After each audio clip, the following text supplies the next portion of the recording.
The broadcast is now starting. All attendees are in listen-only mode.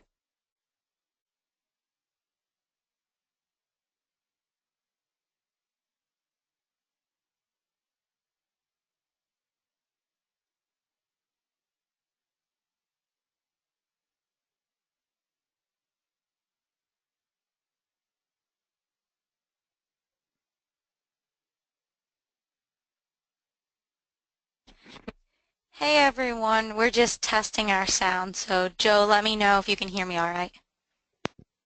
I can hear you just fine. All right, everyone, we have some people coming from Australia to Europe, so we're just going to give them a few more minutes to get on and everything.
Okay, we're just going to give it another minute or so to make sure everyone can get on.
Hey everyone, and welcome to Q&A with Joe McNamee. Okay, to ask your questions, there's a little hand icon with an arrow, and you would press that, and that lets me know that you have your hand raised, and then I will unmute you, and I'll let you know, and then you can ask Joe your question. Or we have a question box that you can type it into, but we highly recommend to use your microphone because Joe may have a question about your question, and then we would have to wait for you to type it in, and that can take time, so it's a lot easier if you just ask it using your microphone. So let's not waste any more time. Here's Joe. Hey, Courtney. I appreciate this. Hey, everyone. This is Joe McNamee. Okay, so first thing we're going to do is we're we're going to jump into the little challenge I put out there for people over the past, I don't know, couple of weeks or so with what would you say to your closing agent, to your closing attorney, if you were going to closing and wanted to profit by it, and I gave you all of the information, the sales price, you know, what the existing terms were on the first, and different things about it. I gave you all the information that you needed to be able to structure that. I'm just going to tell you, honest to God, I loved everybody going at this. A few people got really close. They were still missing some crucial parts, but they got really close to what you should be telling your closing agent. Now, if you got your feelings hurt because I said you weren't even close or something like that, don't do that. Realize that there's something that you need to understand better that you may not understand, or you may not just be able to articulate it properly so that whomever is looking at what you're telling them, they know exactly what to do so that the closing happens in your best interest, in the buyer's best interest, and in the seller's best interest. So one of the things that I'll just say to you straight up, and it's not a pat on my back or anything like that, it's not meant to be bragging or anything, but I don't care what your experience level is, I can make you better. There is no doubt in my mind I've had people with 40 years experience, a lot more experience than even I have had in real estate, and I teach them a lot of things that they had no idea because my experience, my dealings with real estate is so out of the park crazy all over the place that it's pretty hard to come up with something that I haven't been involved in. About the only thing that I could tell you that I haven't been directly involved in is, you know, skyscrapers. That's about the only thing. All the rest of it, everything else, I've pretty much been involved in residential, commercial, industrial, raw land, development, construction of it. No matter what it is, I've been a part of it. Okay, so we're done with all that. Many missed that I already owned this property. So a lot of people missed that. They didn't understand. They thought that they were trying to tell me how to structure buying it and then up the price from what the selling price was. That was the selling price that I already own the property, and that's what I'm selling it for. Also, a lot of people kind of got confused about if they were doing a lease option. If you're doing a lease option or a lease purchase agreement, you're not going to closing. That's not a document that you use for closing. This is an actual closing. We are going to close and actually transfer the deed over to this end buyer that's buying this property from me. So this is a real deal that I was, currently in the middle of when I put that out there just to see what other people would say or think that they should say, and a lot of people figure out that, oh, I thought I understood because I heard all these different things in different events. I read things on the internet or whatever, but when in fact you actually try to go right where the rubber meets the road and structure what it is you want the closing attorney to do and not be able to do that, that should tell you something there that you need to clearly understand. Another thing I noticed was a lot of people, or not a lot, but a few people were breaking federal law with the way that they were structuring the interest rate. And if you don't understand what I mean, you need to go back and study the Dodd-Frank Act. There's some things that people were saying to do that does not comply with the Dodd-Frank Act, and that was in 2012 or 13, I think it was. I forget what year it was. It doesn't matter. It's in effect now. So bottom line is, let's go ahead and jump into this. So Courtney, you can hear me okay? Yep, I can hear you fine. Okay. I probably should have asked you that in the beginning, huh? Okay, so let's go to, Courtney, I need control of my slides here. So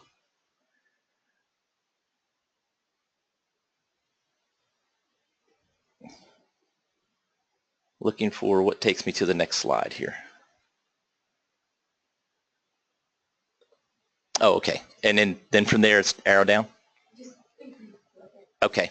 All right. So here's the house. If you've paid attention to me over the years, you've seen that I've had this house for a number of years. The current financial gain on this property before this buyer came into play for me on it is a little over $35,000. Of course, my cost is 10 grand. So if somebody wants to just kind of play around with the rate of return on that investment, just to see what they think that is, $10 is my investment, $35,000 plus is my return on that investment. So you might want to just kind of run those numbers and see if you can't figure out what the rate of return is. Here's a little hint for you. It's in the thousands. Okay, monthly profit, $267.87. That's what I make profit on this house every month. Okay, so that is the property. It's a simple 3-bedroom, 2-bath. You can't tell it from this picture, but there is an addition on the back of that, which is a little family room off the back of it, and a little fenced-in yard. It's an older house built in the 60s. Okay, so my total profit thus far with this buyer in place is $55,462. So where does that additional profit from the $35,000 come from? It's the 20 grand down. Now, a lot of people got confused, thought they were supposed to put the 20 grand in escrow or wait until they go to closing and let it go to the attorney. If you do that, you're going to have a lot of people that will back out on you before you actually get to closing. They'll find somewhere else to put their money. You want to lock them into the deal.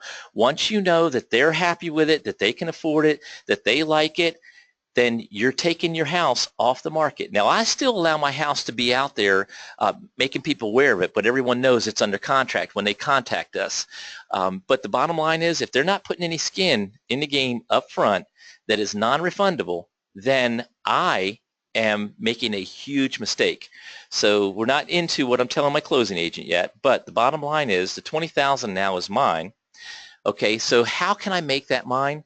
By making a lease purchase until we go to closing and allow them to go ahead and move in.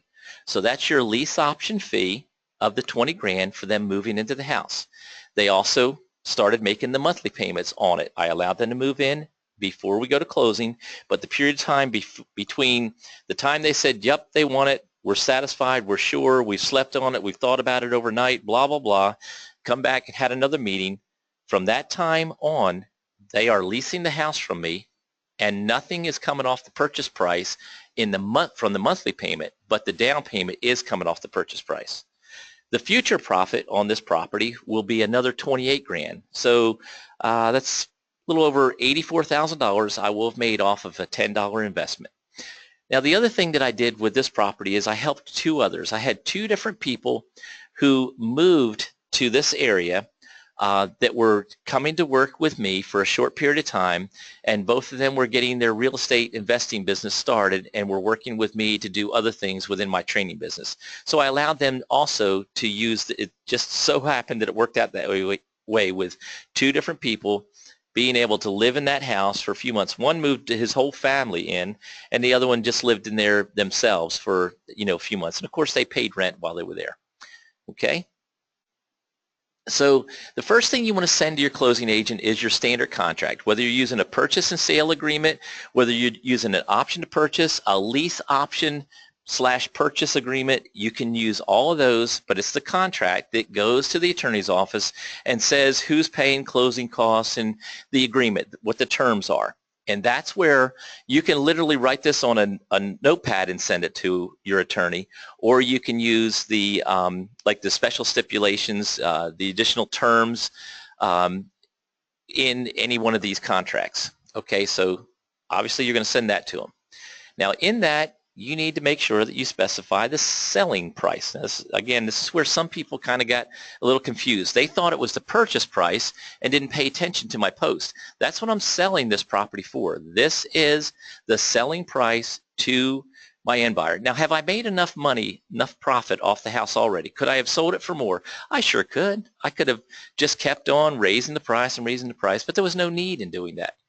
Remember, my motto is solve other people's problems for a fair profit. I've made a fair profit off this house, and I don't need to price gouge it to go crazy with anybody in the future on it. All right, so now here's the down payment. Now, this is a place where people kind of get confused about this. The down payment is paid up front to me. So even my competition that teaches real estate investing, they think that the down payment, because they don't really do this stuff, they think the down payment comes to the table at the attorney's office at the closing table. Well, that closing could be 30 days from the time the people said they want it. So what am I going to do for 30 days if they decide on the 29th day that they don't want to move into the house?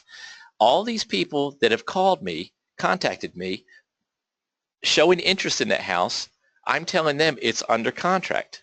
I'm also telling them they can put a backup contract on it in case it falls through, and some will and some won't, but some are just, they're ready to do something now and they don't want to wait. So how many buyers do I miss out on if I sit there and do what my competition tells you to do? So there's no way. The people are paying me up front, so this is not just earnest money. This is their down payment, and they get to move in now. If they choose to move in now, that's up to them. If they choose not to, that's up to them. But they have access to the house. They can get their utilities turned on. They can get their kids registered in school. They can use that document for all those things with the lease purchase agreement without having to go to closing. But the 20 grand is already written out to me. It's already mine. Okay? All right, the next part is I'm selling the house. So I'm selling it subject to and creating a seller carryback second mortgage on it.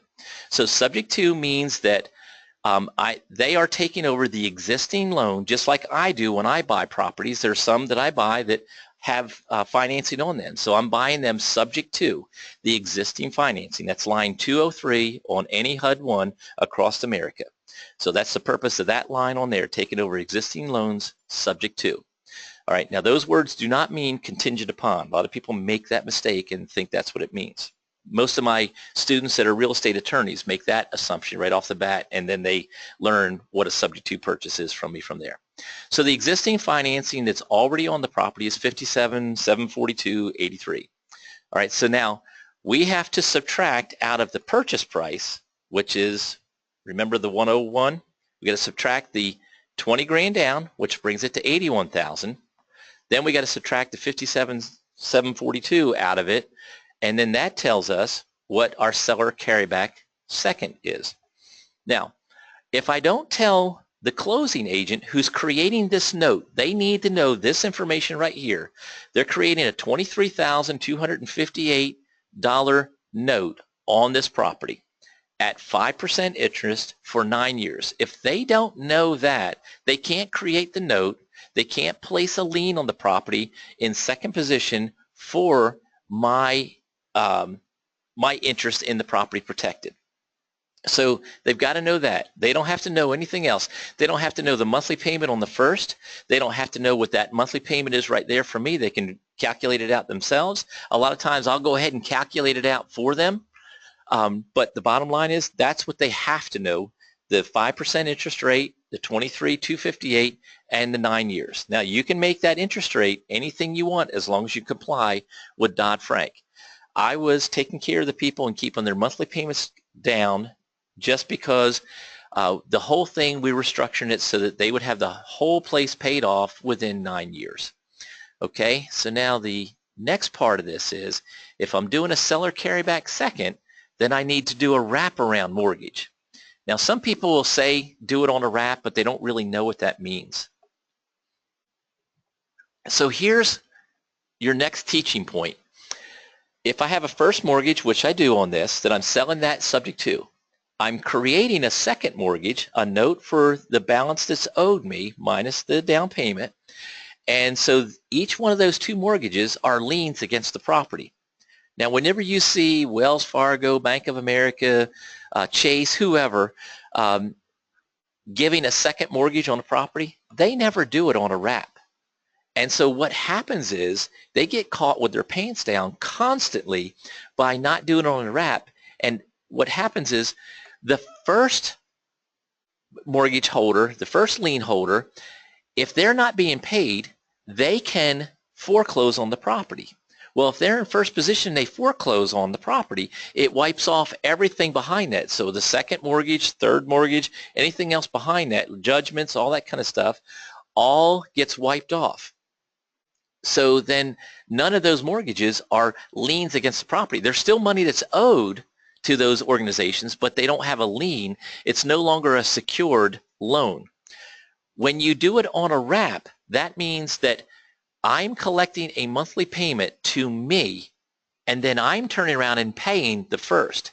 So if they don't pay me the full amount, and in a few minutes you'll see it's a little over $1,000, but if they're not paying me the full amount and then I'm paying the first, then I have the right to foreclose on them. I've got the control to foreclose. because I'm going to keep making sure that the first is in good standing because I'm making the payments on the first. But I'm in second position, so if I'm not receiving the full amount for the first and the second, then they are in default with me because I did it on a wraparound mortgage. That means that I can foreclose and still control the property. But if the first is not being paid, but the second is being paid and there's no wrap, then I have no foreclosable instrument, but the first does, and that means that they can wipe me out. Okay, I hope that a bunch of ahas just went on right there for you. All right, now the monthly payment is ending up being $1022.87, and who do I tell the attorney to make it out to? So I got to tell them who to make it out to, and I got to tell them when it's due. All right, it's due on the first of every month, and it's made out to Absolute Investment Group. That's the company that I use to do a lot of my real estate deals in. Okay, so if they know the monthly payment, they know it's on a wrap, they know there's a first that's subject to, and they know that there's a second that's a seller finance second that's created, a note that's created there, then what else is missing?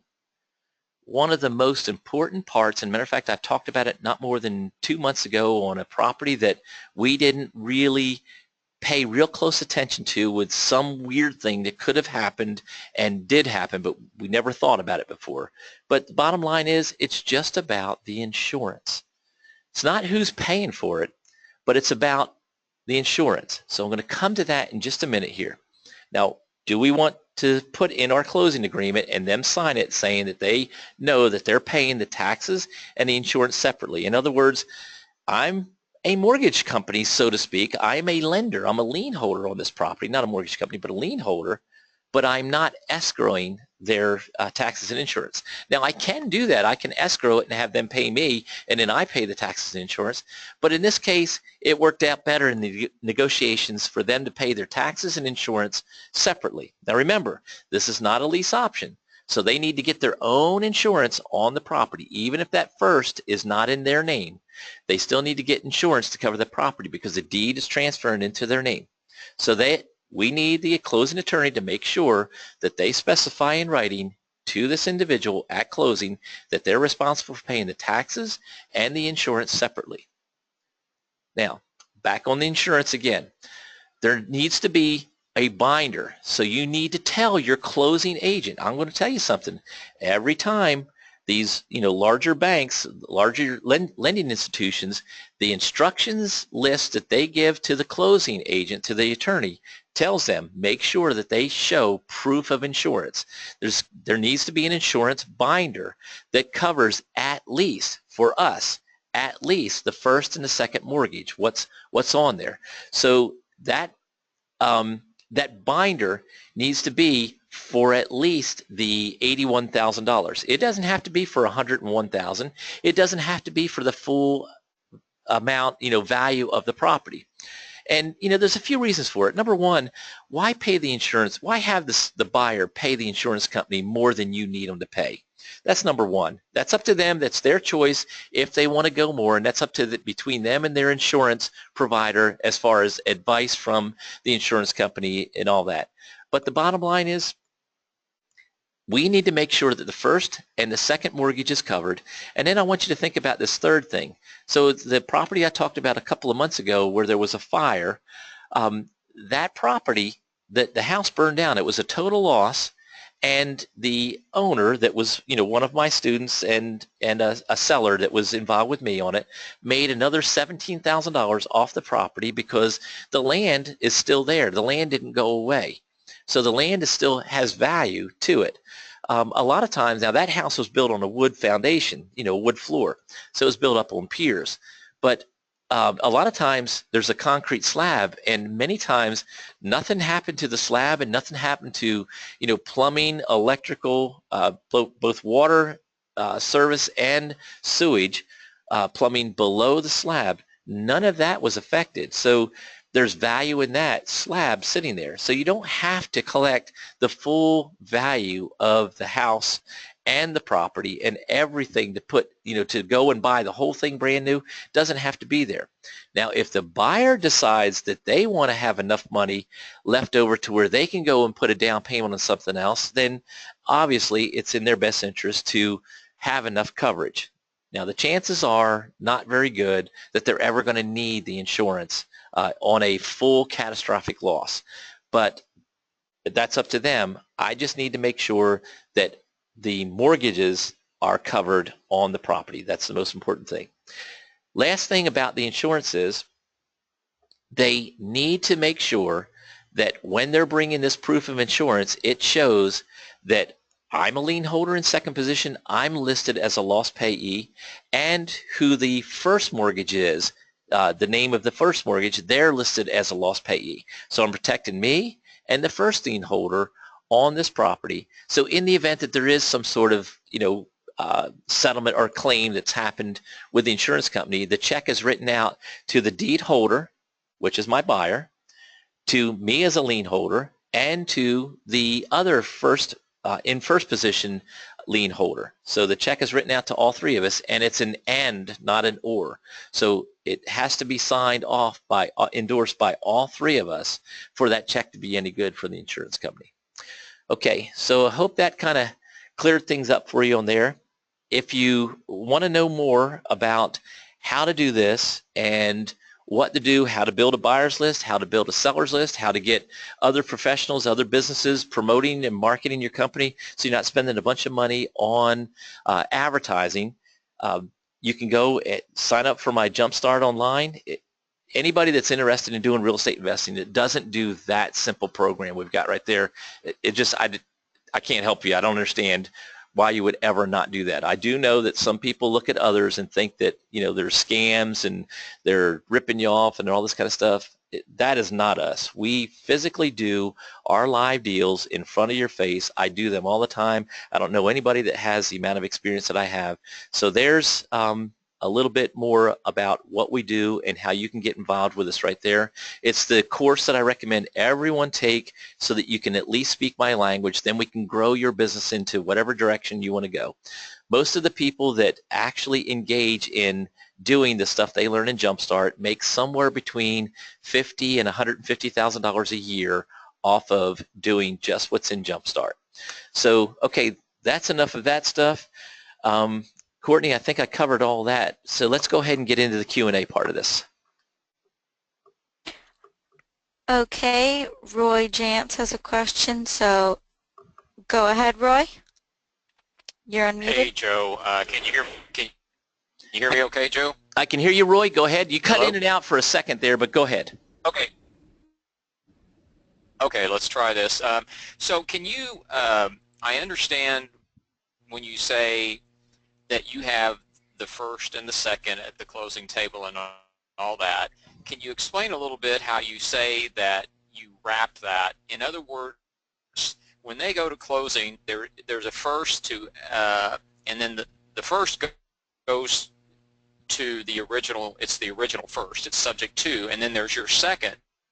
But then you say you have to wrap those so that if they default on you would have, in second lien position, you would have the right to foreclose. Is the wrap cover, is there, I guess I'm trying to get a hold of how many sets of notes are there at the closing table? Is it the first, the second, and the wrap, or is it just the wrap? That's what I'm struggling with. Well, the first is a note that's at the closing that they're taking over subject to. So they're buying this house with the agreement that they're taking over that existing debt. Okay, so that's the first loan right there. Right. Then the second loan or lien on there is my seller carryback second. So my attorney is being told that I'm doing that seller financing for the balance of what's owed to me, obviously minus the down payment. All right, so those two notes are notes. Then it's a procedure, it's a structural procedure that the attorney does. When you tell the attorney, I want you to wrap this, then they do what's called a wraparound mortgage that is completely encompasses both, which means that they're making one payment to, generally it's the last person in the line. Matter of fact, I've never seen it any other person or organization, but the last person in line. I guess it's possible where there could be three notes, but the person in second position is doing it on a wrap, not in third position. I guess that's possible, but I've never seen anyone do that because typically, me as an investor, I'm always going behind everyone else who's ahead of me in this, and I'm making sure that everyone else is taken care of, and then I'm getting mine after they're all taken care of. Now, obviously, all during the whole thing, I'm making money off of it, but my big payday generally is on the back end. Like you saw, there's another, I don't know, 28,000 or so that's going to come to me in this deal to give me a grand total of 84 grand profit off of a $10 investment. So it's just simply instructions that you're given to your, are you an attorney? No, no, no. Okay. All right. So it's No. just, now sometimes attorneys are asking me that question. That's why I wanted to ask that. So I hate to sound like this is kind of like a cop-out, but I don't want you to get yourself all wrapped around an axle of, well, gosh, I don't know how to structure a wrap. Yes, you do. You do it just like you kill termites. You write a check. So you're writing a check, or someone is writing a check. In this case, the end buyer is writing a check to the attorney to do everything I told the attorney to do, which is create the wraparound mortgage. So the attorney is creating all those documents. It's not something that you have to worry about. You just need to make sure that you understand why you're telling them and what the purpose of it is.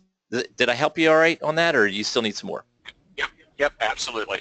Nope, I got it. And Okay. then, so are they making the payment directly to you? Is that right? Yep, that's why in the instructions it says pay into Absolute Investment Group. So the first the monthly payment on the first is $755. The attorney doesn't need to know that, but on my first, $755 is sitting there. So that means when I get to 1,022, $755 every month is going to the first. So we're paying the first out of that. How do I make sure? I just had a lady call me this morning. She wants to buy one of these houses we've got that just is coming up. We haven't advertised it yet. We just put signs out on it over the weekend. She called this morning, and she's in a house that she's been renting for a year, and the owner of the property has not been paying the mortgage, so she got the notice that it's going up for tax sale and all that kind of stuff. So she called the attorney's office to handle it, and of course, they said, well, the bidding starts at whatever the price was.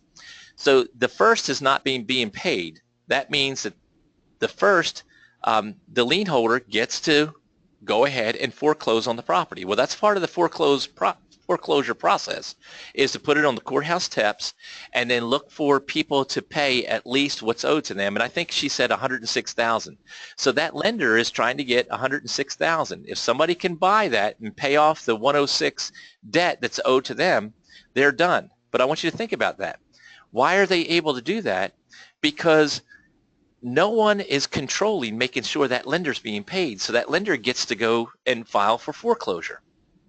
We don't want that person in first position to feel like they need to do that, number one. Number two, to have any control over the property. If they're being paid, they've got no control. If they're not being paid, now they start getting some control. And it takes them a while to gain full control. But the bottom line is, we don't want them to have any control. We want them to get their $755 every month without fail until they're paid off. Okay? Does that make sense? Right. Got it. Yep. Okay. Absolutely. Thank you. You're welcome. All right, Courtney, next question. Okay, Bar asked, what would the closing costs be on this deal you described? Did the buyer pay the closing costs? Yeah, the buyer's paying the closing cost, and I think it was just a little over $1,000. I think it was like a 1,103 comes to mind here, Bart. But the actual closing is actually this coming Tuesday. I'll be in LA.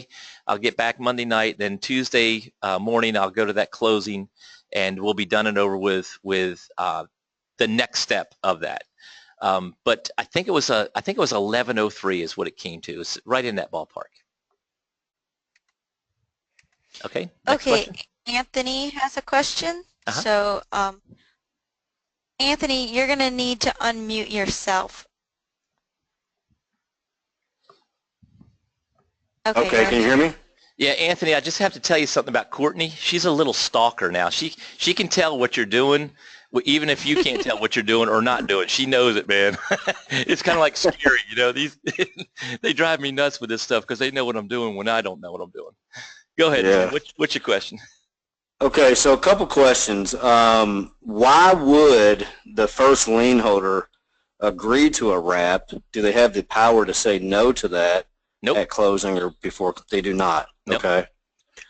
what if they exercise their right under the due on sales clause? How does that affect things? Okay, so you have to understand more of the law. And this could take a couple hours to talk about this one, but I'll just tell you in generality, the due on sale clause is there to protect a lien holder from being in harm's way.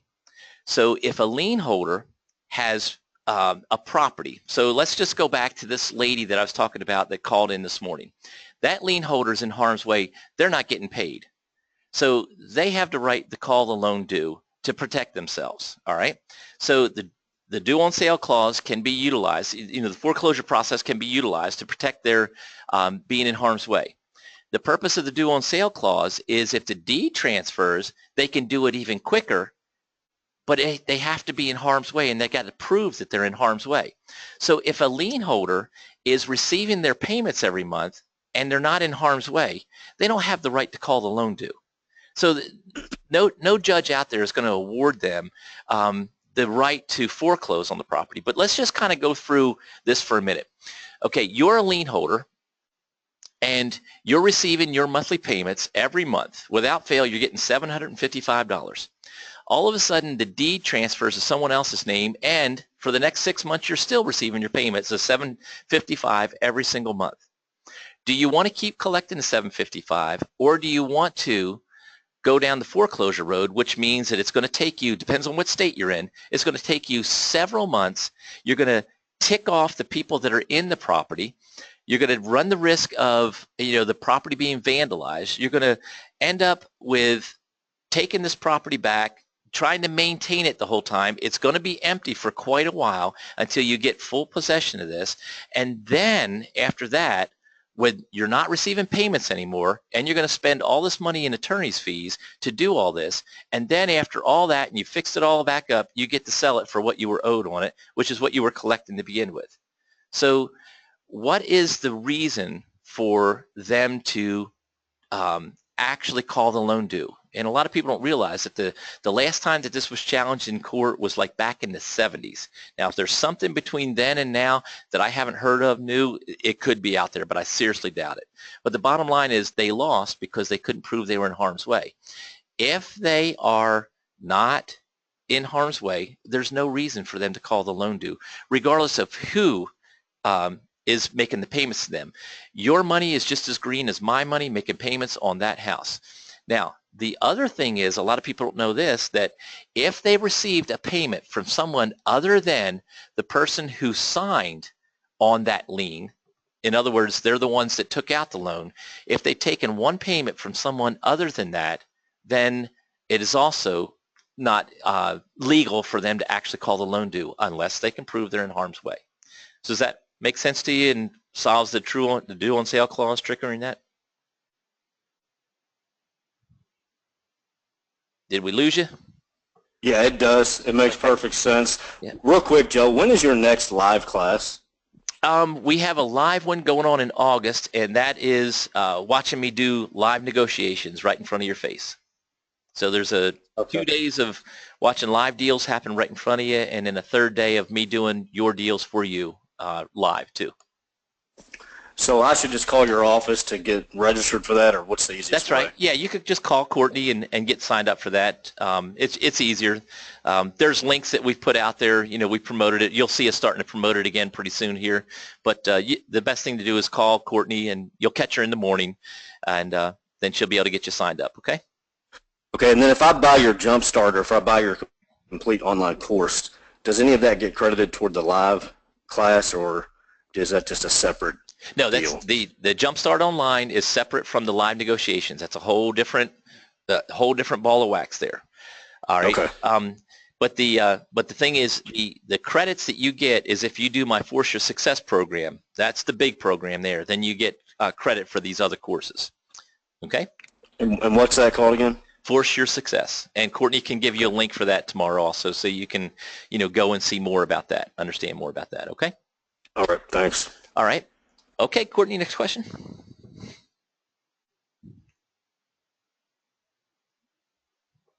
Courtney, you're not coming through? Oh, sorry, I didn't unmute myself. Okay. Nietzsche has a question, so go ahead. You'll have to unmute yourself too.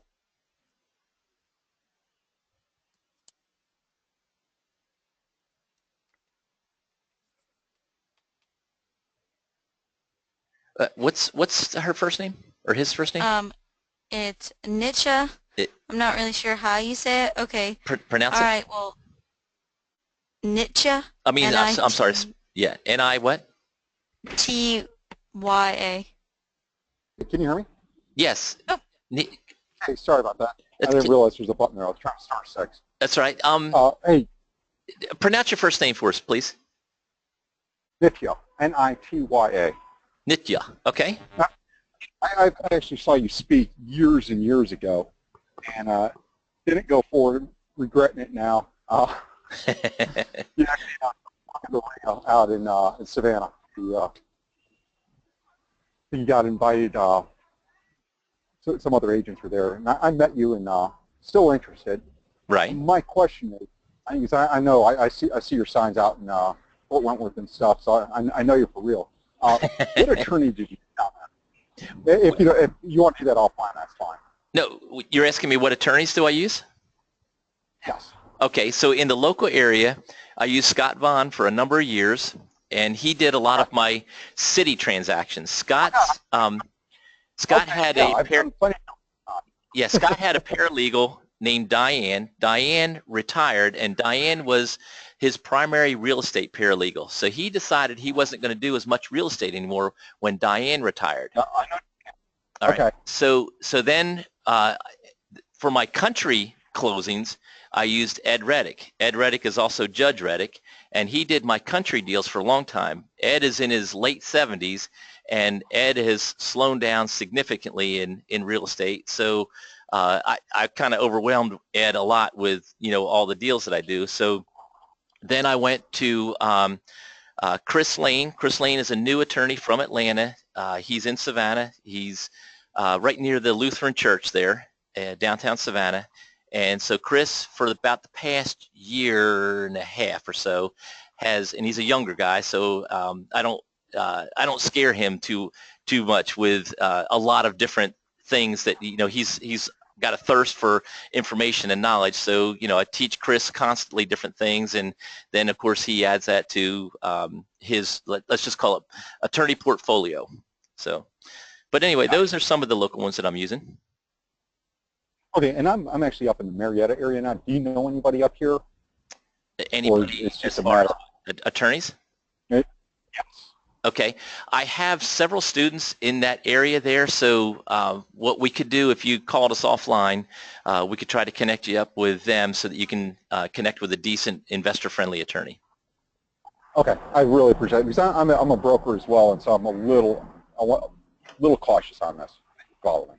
I know there's nothing, but still want to cross my T's and dot my I's.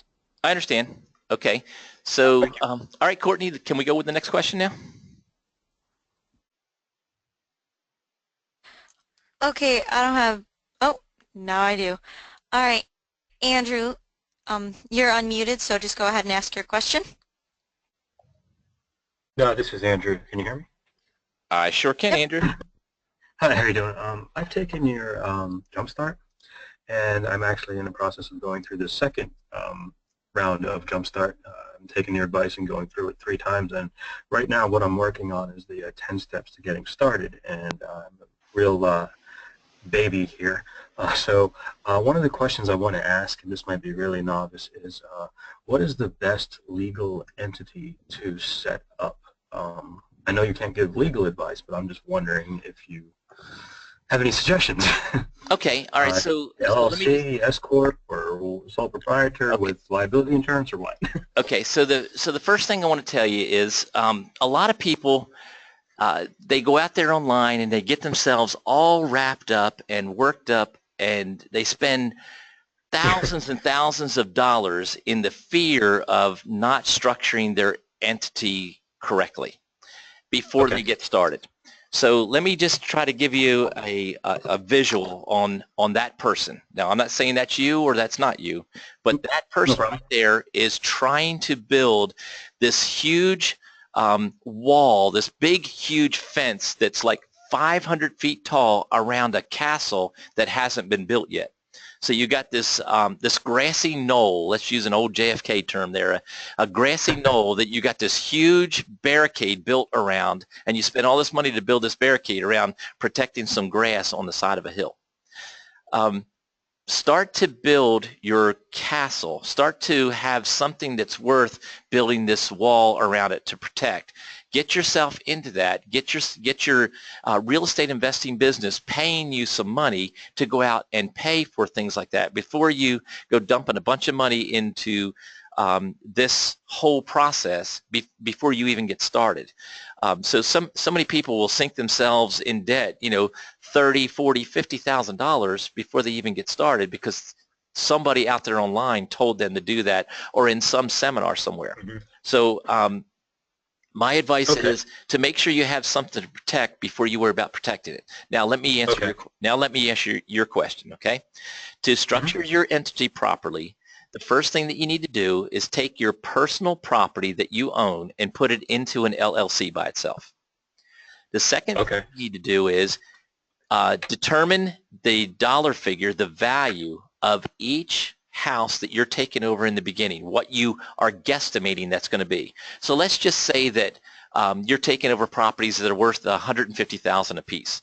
So I'd put no more than 3 to 5 of those into another entity, into another LLC by itself. So 3 to 5 properties per LLC. All right, and so then keep doing it that way to get yourself started. Now, I'm not an attorney. I'm not an entity structuring attorney. I am just a guy who does real estate investing full-time, and then I teach people on the side by letting them watch over my shoulder and see what it is that I do. I've been doing it for 5 decades. So bottom line is you should talk to an entity structuring attorney, but just keep in mind that their income is going to be based on what you do. Yep. Okay, my income is based on my real estate deals, not on whether students buy training from me or not.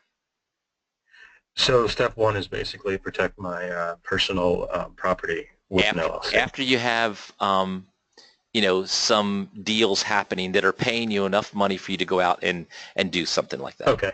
Because I was thinking along the lines of, like, do I go on LegalZoom.com for $150, set up an LLC, name it, and then that way I can get the domain eventually? Yeah, and unless you come across, in the very beginning, unless you come across an investor-friendly attorney who either does or has a great connection to an entity structuring attorney who's willing to do it for you for, you know, say less than $500. I mean, you could end up with that. Now, you can go to Office Depot, Staples, places like that, and a lot of times they'll have the CDs there that, you know, talk you through the whole process of doing it yourself.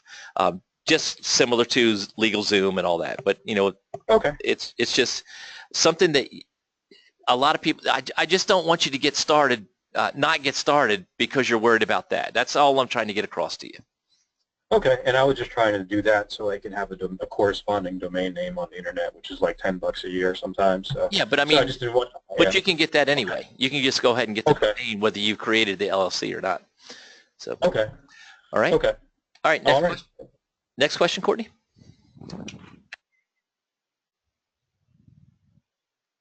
Okay, I don't have any questions at the moment. So if you have a question, just. Oh my God. Okay. I have a question now. Okay. Okay. Roy, you're unmuted, so ask your question. Hey, Joe, it's Roy again. So I have a second backup question on that deal that we went over at the top of the call. So I know you mentioned the $20,000. You like to go ahead because closing can be 30 days away. You like to go ahead and collect that at the front end. If they want to move in once they pay you the $20,000, then that's great. Do you have them, do you sign a lease with an option to purchase then to validate the $20,000 transaction, and then when they go to closing 30 days later, so that's how that works. And so that one document is used for everything. So it's a lease option, or a lease purchase agreement, either one. And so they're renting the house. So right then and there, they're renting the house with the purchase price locked in. They know how much down it takes to move in on that document. They know how much down it takes to convert the deed on that document. They know what their monthly payment is. They know everything that is all about them renting the property, and then in addition to that, they know the purchase price, they know everything about what's going to happen at closing and what they're required to pay for and how it's going to be structured. They know that they're going to be responsible for the taxes and insurance as soon as they go to closing. Until then, I'm responsible for the taxes and insurance because I own the deed. But once we go to closing, now the deed transfers. Now they're the owners of it. Now they're responsible for it. They know that one document is used, and then that's also what they use to get their utilities turned on, to get their kids registered for school. You know, and there's several other things. You know, there's places that will rent them furniture, appliances, all that kind of stuff if they can prove that they, you know, own or in a contract, an agreement for the property. So that one document can be used for all that stuff. The other thing that you can do, being you brought this question up, I'll just take this a step further. You can have the attorney structure the closing based on, in this example, $81,000 instead of $101,000, because I can make that $20,000 our agreement up front, and then I'm financing this deal for the $81,000, and I don't even have to bring up the 20. You know, it just depends on how you want to structure it. It doesn't matter. Either way, you know, I'm paying taxes on it because it's going into my bank accounts. But the bottom line is, any which way you want to structure it and design it, you can. But operate under this principle. Assume the whole world is full of crap until proven otherwise. When they give you the 20 grand, have they proven that they're not full of crap anymore? Okay? Yes. So, all right. Was that it on that one, or did you have another question? Nope, that did it. I appreciate it. You're welcome. All right, Courtney, next question.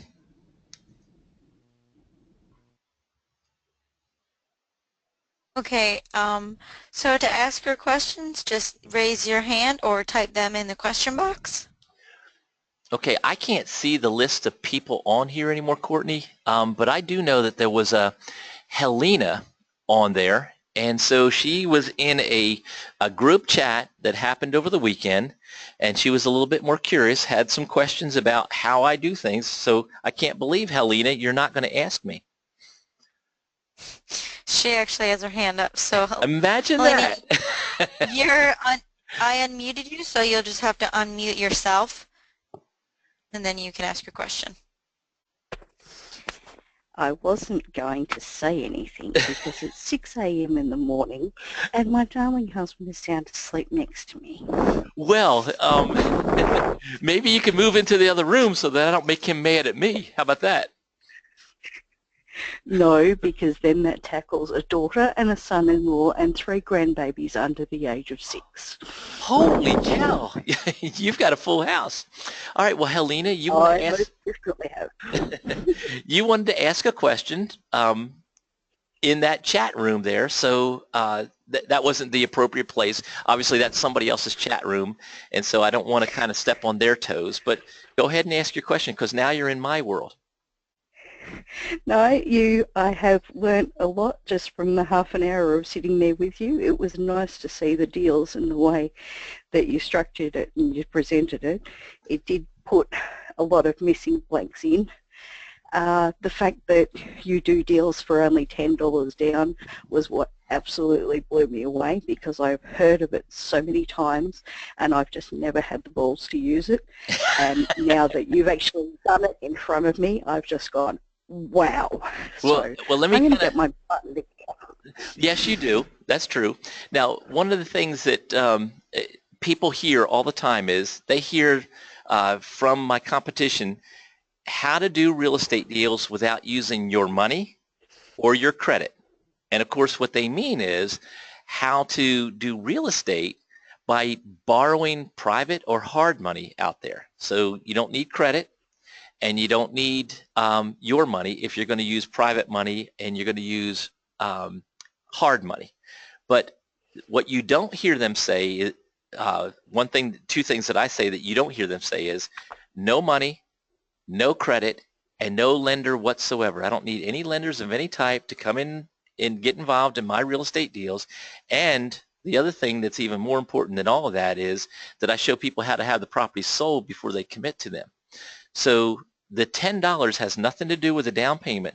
The $10 is it's a legal binding agreement when there's an exchange in money.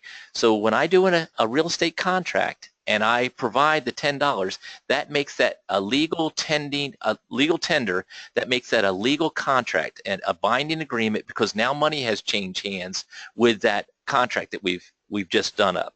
So the $10 that I spend is out of my pocket. After that, I'm not spending any other money on a lot of my deals. Now, I'm teaching people in the beginning how to do that so that they don't have to go in, like the man that was asking me about entity structuring and all. I don't want him to spend tens of thousands of dollars out of his pocket, and it doesn't cost tens of thousands. I don't even want him spending hundreds of dollars out of his pocket just trying to get himself all set up to get started when he doesn't have a business yet. So I want you to do a few deals, make some money off that, use the income from those few deals to get yourself structured, get yourself set up so that the real estate is paying you to build your real estate business instead of you reaching into the piggy bank and into your back pocket and into your bank account constantly to try to put this whole thing together. And then, how about the people that, spend some time and effort trying to do this and they find out they don't like being a real estate investor, and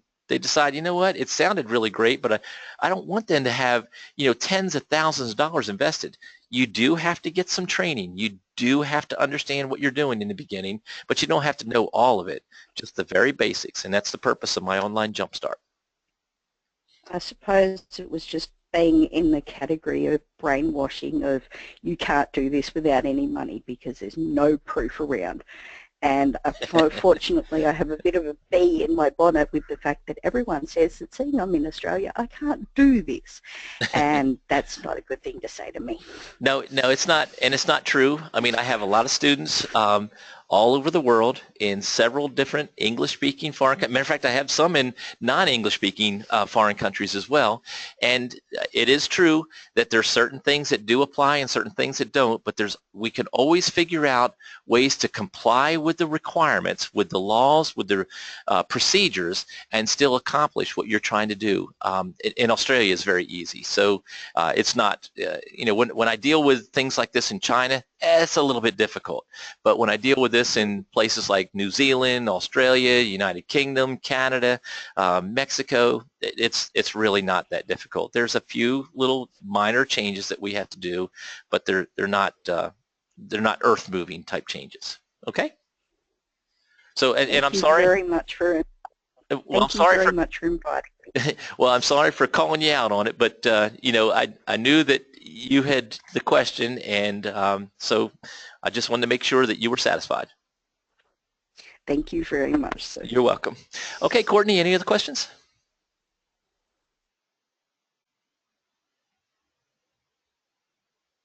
I don't have any questions at the moment, so Okay. just either raise your hand or type your question in the question box. Okay, so Courtney, if somebody comes on, just let me know. So I'm going to say this to you. There's a lot of people out there that profess that they can teach you how to make money, and so it doesn't have to be just real estate, it can be anything. And so the two questions that I tell everyone to make sure they ask: number one, if they're going to teach you how to make money doing something, then ask them, can I see the live operation of you physically doing what you're going to teach me how to do?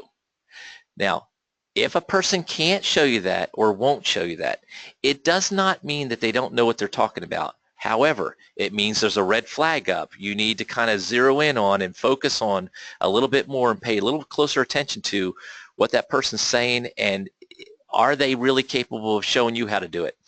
All right, so that's question number one. Question number two is, if they have a staff, if they have people exposed to all this cool stuff, is the staff doing it? And if the staff is not doing it, they're collecting $10, $15 an hour, and they're not doing any of this, then another red flag. Why? Now, on my staff, some of my staff does real estate deals, and I've gotten rid of staff members for not doing real estate deals. I even got rid of my wife's maid of honor, who was a very close friend of hers, and she was my office manager for a while, but after I tried for 2 years to get her to go and try to do some real estate deals, and she just wouldn't do it. And so at that point in time, I had to, and I didn't fire her. We made sure that she had a job to go to, but the bottom line is, you have to be doing real estate deals with me. Now, Courtney is kind of new. She's on my training side. She's not on my real estate investing side. You know, I have two separate businesses. One is I buy and sell a lot of real estate, and the other one is I teach people how to do what it is that I do in my business of buying and selling real estate. So, matter of fact, Courtney and I were talking about it again this morning. So she's got about another 2 months or so, and then she's going to start doing her own deals, and then I'm going to force it on her. And she's ready. She's anxious to get going on that.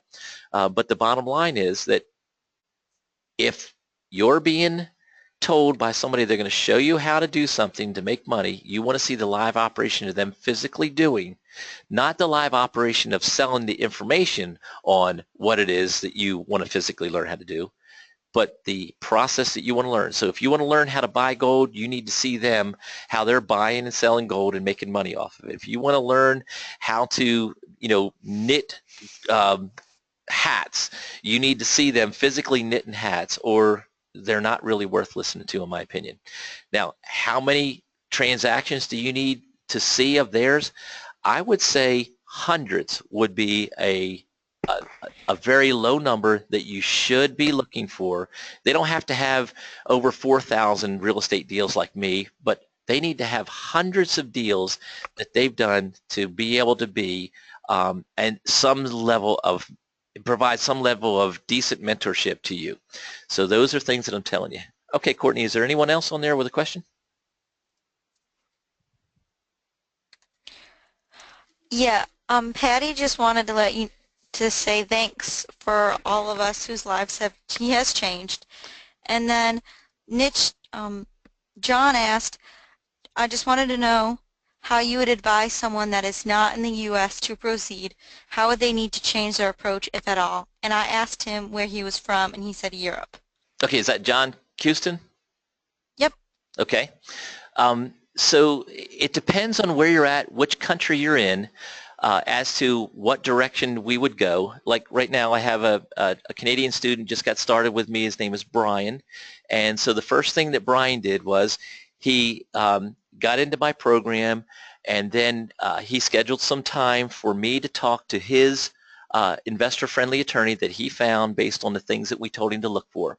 So then he and his attorney got on a three-way call with me in his country for me to go through different types of real estate deals, that structured deals that we would be looking for Brian to be able to do.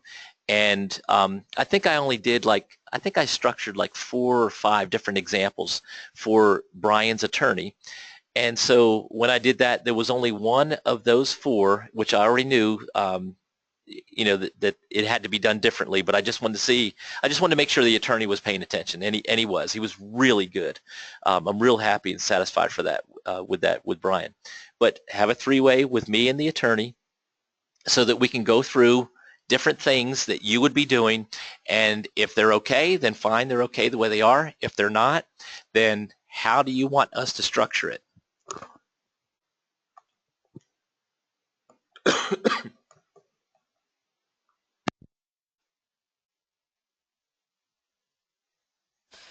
Okay, John just added, this market would not allow it. My question was directed at doing deals in the U.S. from abroad, not locally.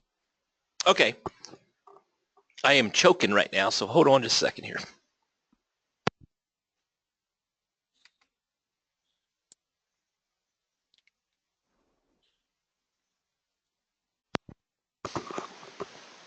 Okay, so sorry, I'm going to sound a little bit screwed up here for a minute.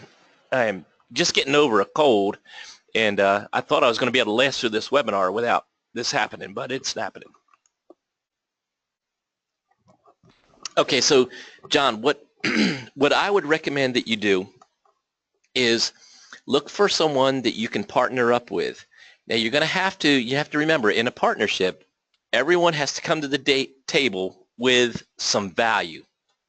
So an example would be you would have funds to provide for training for someone to partner up with.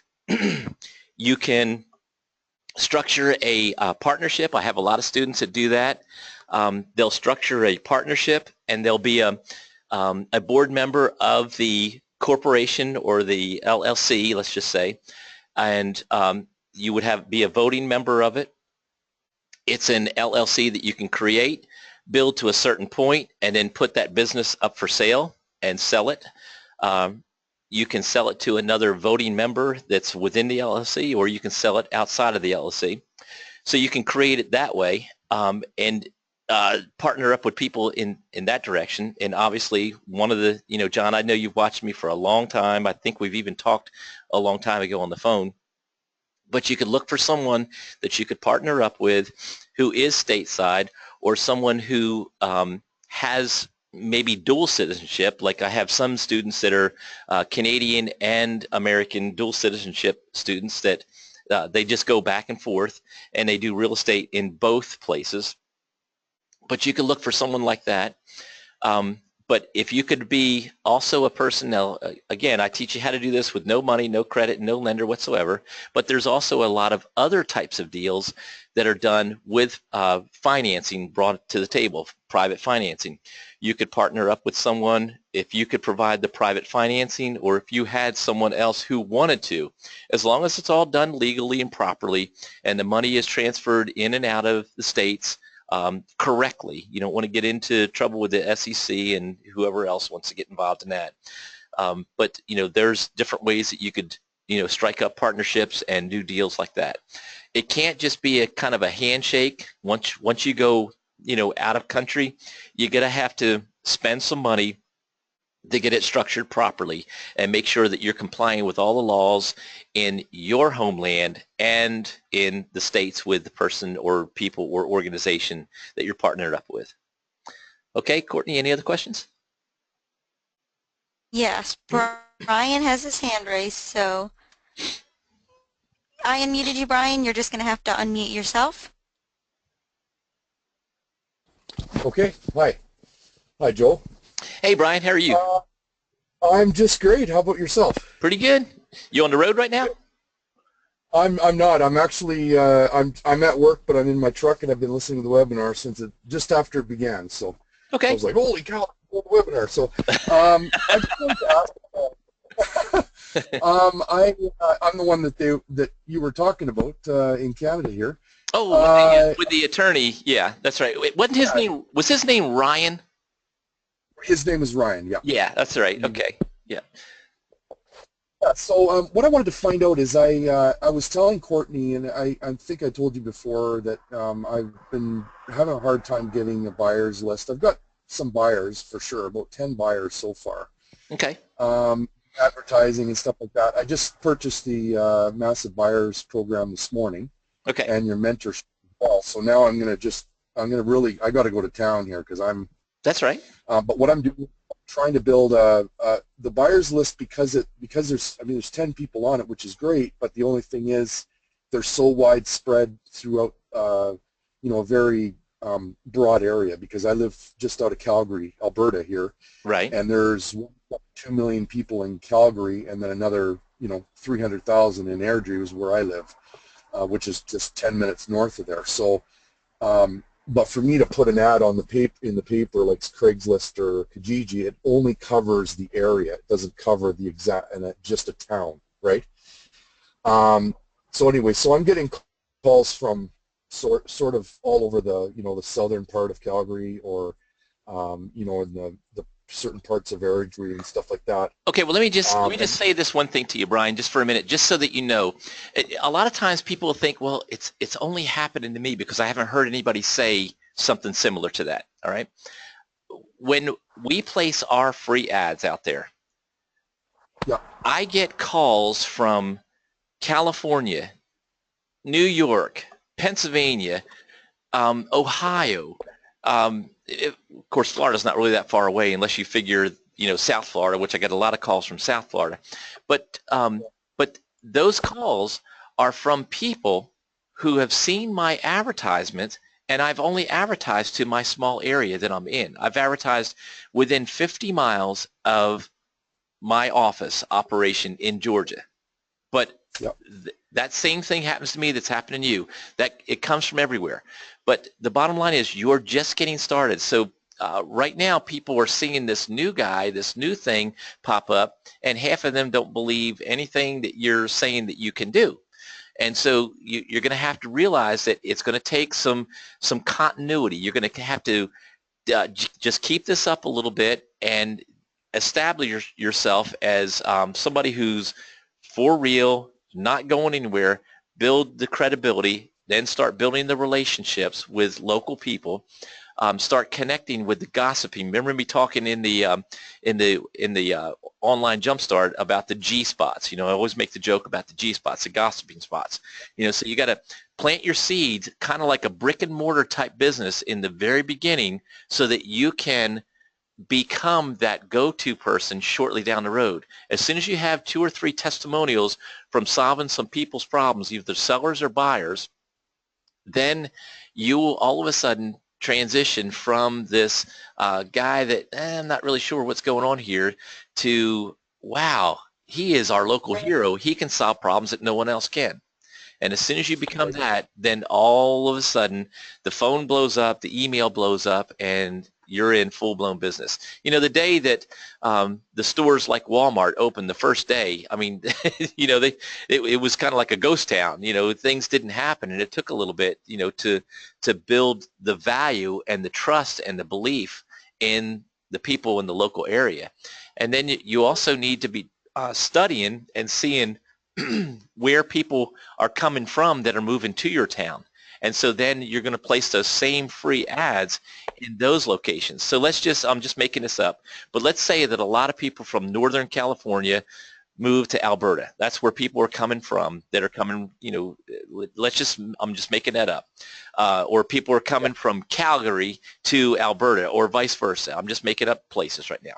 Well, as soon as you realize that you should be marketing to where the grass was greener and now you're on the side that it's greener to them, so those people are coming your direction.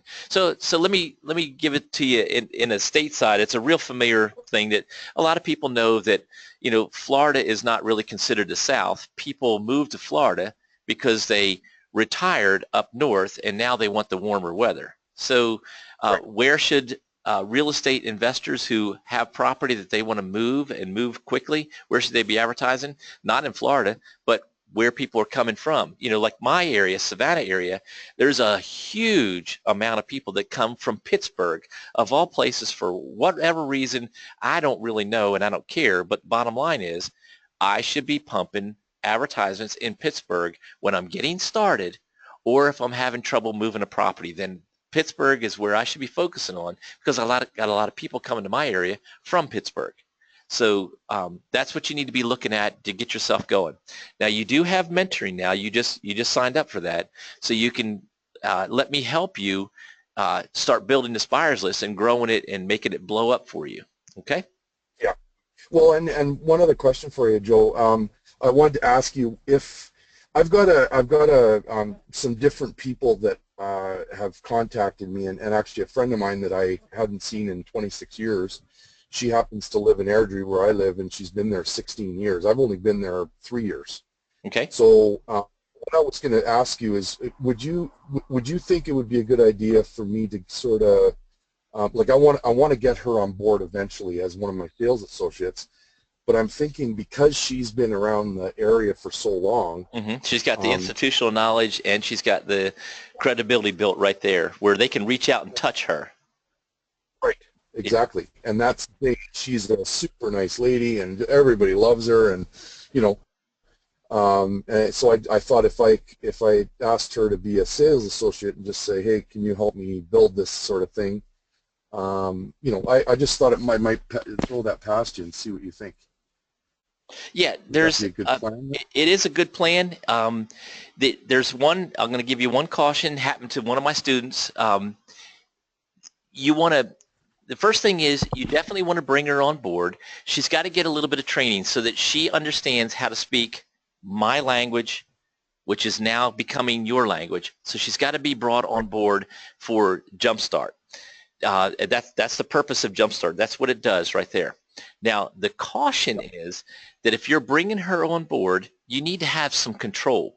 So bringing her on board and not having some sort of an agreement, a do not compete type agreement, some sort of an agreement drawn up between the two of y'all that says that she knows that she's going to be working with you or for you, to not all of a sudden take the information and run with it, and some sort of a legal drawn up agreement. Now, some people, it has to be an attorney do this, and other people are like, wait a minute, we made this very plain and simple for us both to understand, and my signature's on it. I've agreed to this for X number of years that I will not go and compete with you in this area.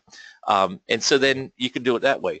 Now, one of the things that you can do to control that is, number one, if you wanted to, you can pay for the training and have even more control over it. Or number two, she pays for the training, but you have the agreement drawn up and, have a couple of witnesses that are right there listening to this whole negotiation, not just witnessing signatures, but witnessing what this contract says. Mm-hmm. So, but yeah, it's a great idea. I mean, the one thing that I like to say is the less I'm having to do something, the more likely it is to get done, because sooner or later, the things that, if it's always requiring me to do it, then there's a lot of times where it's not going to get done just because it's me, and that hampers some of the things I do when I don't have others that I put in place. That's why I have a staff, and I put different staff members in place to accomplish certain things for me that I know needs to get done, but I'm not going to have the time or the desire to do it sometimes. There's things that I just don't want to do and other people do want to do, so it's like, well, okay, here's a great trade-off here. So yeah, and then with you traveling so much, it's in your best interest to have someone right there that you can trust and kind of have some control over. But by all means, it's a great idea to do that. Okay. Well, she is actually absolutely somebody I trust 150%. Actually, the last thing I'll say about that is you just want to make sure that they're not living on their last dime, and they can't afford to have a computer or a cell phone or anything. They can't afford gas in their car. You don't want that. Let's just, I'll pick on, that's probably not the right words. I'll use the example of a single mother with 4 children and she doesn't have a job. That probably would not be a good choice, even though once this business is up and running, it's a great thing for someone like that. But to first get started and trying to do stuff, it can bleed you if you're not careful. So you have to kind of figure that out. If they got some sort of an income to sustain their current standard of living. I like to use an example of like a military service member's spouse. They've got hospitalization, they've got a food allowance, they've got a housing allowance, and they've got a small paycheck coming in every month. They can live and put food on the table and take care of a cell phone and a computer type thing. And so then from there, then they're working with you until the business starts to take off. So there's my 2 cents worth on it. Okay. Yeah. Well, and she, this lady here that I'm talking about, she's 60 years old. She's retired. Her husband works still, but he's got a great job. So she doesn't do it. She's just looking for something to do, basically. Okay. And is she computer savvy or scared of the computer? Yeah. Oh yeah, she's very computer savvy. Okay, and it's transitioning. It used to be somebody 40 years old and older was like, oh my gosh, it's like no man's land there to them, and now that's kind of changing because it's getting easier and easier, and social networks are making it more fun for people to actually dabble in it, and so now people realize they're not all this scary thing to you open up and use. So yeah, by all means, that sounds like a great move for you. Okay, and one really quick question. There's another lady that called me as actually she got my ad off Kijiji, and she said she emailed me and she said I'm not a buyer, but I wanna, like, I'm a real estate investor and I wanna buy one of your homes. And I thought, well, that's not exactly what, what we had planned here. So I talked to her about it, and I said, this isn't exactly what you're looking for, if this is what you want to do. But this lady wants to buy and sell homes. And I said, well, look, if I go to get a sales associate, which I plan on doing in the future, would you want to be a sales associate? And she goes, well, yeah, absolutely. That's what I want to do. Okay. And all right, I thought, so let's back up just a little minute, Brian. You are looking for end buyers, which are just regular people wanting to buy a house, and you're looking for buyer investors. So if you go back and pay attention to the scripts that you have a buyer script, you have a seller script, and you have a buyer investor script. So she would be on your buyer investor script side. So you definitely want to, pick up on people like her also. Those are great ones for assignment of contracts, ones that you are not going to stay in the deal. It doesn't make you any money to stay in the deal, but they're interested in buying it and holding it or what have you. So so you definitely want them on your list as buyer investors. They go on your email list, and every now and then you're going to have those deals that the buyer investors will gobble up, but the end buyers, you haven't found any that make it worth it for you to stay in the deal. So by all means, you want to make sure that it is something that you will be able to do down the road. It's just you don't realize that those kind of deals are going to come at you in the future. Okay. No, I understand what you mean. Okay. Okay. Thank you very much, Joe. You're very welcome. Okay, Courtney, is that it? Okay, this is towards John. Bill Nikulski, he's one of our Forster Success students. He said that I'd be happy to offer to be a partner with foreign nationals who want to do U.S. deals. I have other overseas partners, and I'm a full-time active real estate investor. Okay, now whatever you do, Courtney, don't say anybody's name out there on this. No, okay. I'm just kidding. I'm just kidding. All right, so there you go, John. There's somebody, and my assumption is he's friends with me on Facebook, so you could probably connect with him that way and see for sure that that's who it was. You can email us, John or Bill, either way, whoever wants to make that connection, so that you can move forward from there. And just make sure you send me the first $1 million, and then after that, everything else is yours to keep. No, I'm just kidding on that one. Okay, guys, is that the last question? Helena, actually, she's interested too, so you can just call the office too, and I can point you guys in that direction. Okay, yeah, and so you might, from the ones overseas, Courtney, they might be emailing you instead. It'd be easier than them just making a phone call. But any which way they want. Okay, any other questions there, Courtney? Nope, not at the moment. I don't have it. All right, guys, I am going to call on into it. So going once, going twice. All right, I enjoyed this. I hope you did too, and we will talk to you again soon. Have a good day now. Bye.